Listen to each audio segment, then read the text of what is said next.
Hrafnhildur. Ég heiti Beata. Við erum með svona smá fjölskyldutíma.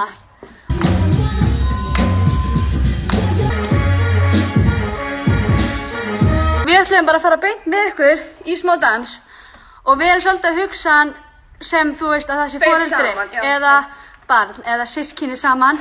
En ef þið eru ein þá er auðvitað bara hægt að gera einn. Það skiptir einhvern þá bara veljið annarkvort mig eða Betu.